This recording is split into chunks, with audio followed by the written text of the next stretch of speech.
Hey everybody, Danny Barker with eXp Realty here in San Diego. Thank you for joining me today. I 100% forgot about this being a problem, and then Trump went and made the big corporations get their hands out of the market. And when I was having a conversation with one of my uh, buyers that's looking out in Minot, North Dakota, this came up, and he said, I've been seeing a lot of videos that say, well, the big corporations are, they only own 2% of the market and so on and so forth. And I said, well, let me point something out here that you might not think of, is that 2% sounds like a little bit.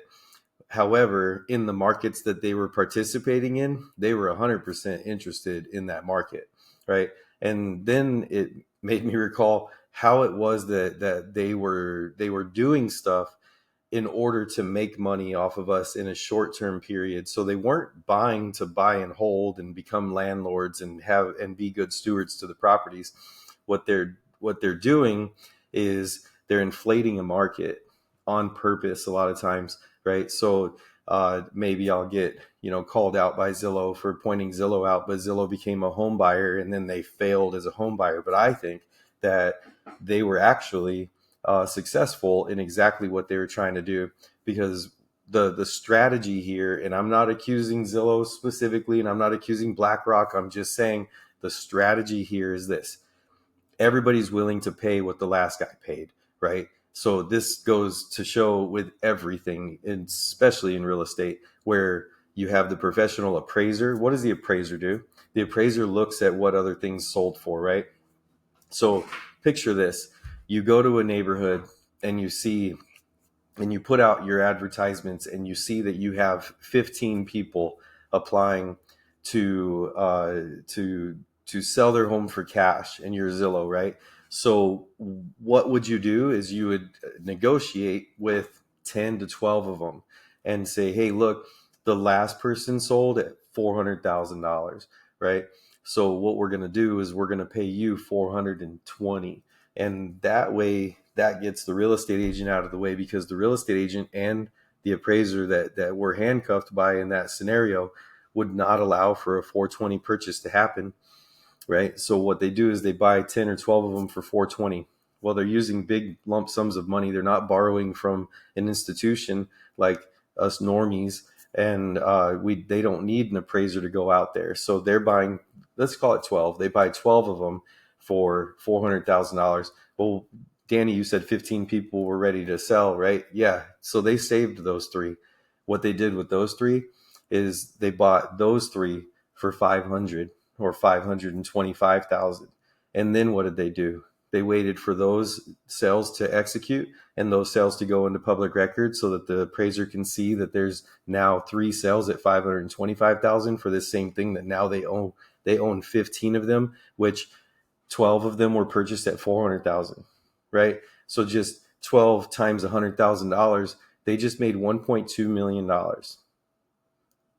Just catch that. They spent $5 million buying 12 of them for 400 each. And then they spend another million and a half. So now they're in it for 6.5 million. And then they turn around and they sell all 15 of them for, call it $550,000, right? So they're already, let's see, 15 times 550, they're at $8.25 million. So where I thought that they would make $1 million, they actually made $2 million, right? And we are sitting here accepting the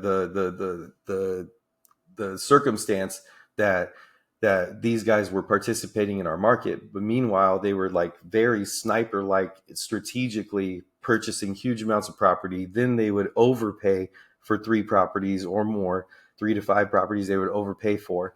Then they would go to sell those properties that they bought on the cheap.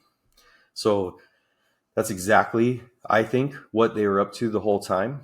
I don't think that they were interested in buy, hold, and rent out. I think that we were kind of missing that in the whole way through. And I just want to thank everybody involved in getting these big corporations to not participate in competing against us and our buyers. I appreciate every bit of work that was done towards making that happen. Thank you all. You really took care of your constituents on that one.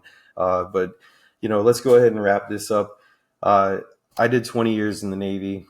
I then became a realtor in 2019. I wanted to become a realtor when I got out of the Navy because during the Navy, I had made the decisions to buy properties everywhere that I went. And it just really turned into a huge blessing in my life. And I've now dedicated my next, this professional time in my life to spread that word and spread that joy. And if you want to have a meeting with me one-on-one on Zoom, let's go for it. Just go to DannyBarkerRealtor.com. On that website, you'll give over your information. Once I have your information, I'll connect with you and we can put you on the calendar for a buy box roadmap or a move consultation, whatever you've got coming up. But let's build wealth. Thank you, everybody, for joining me. Bye.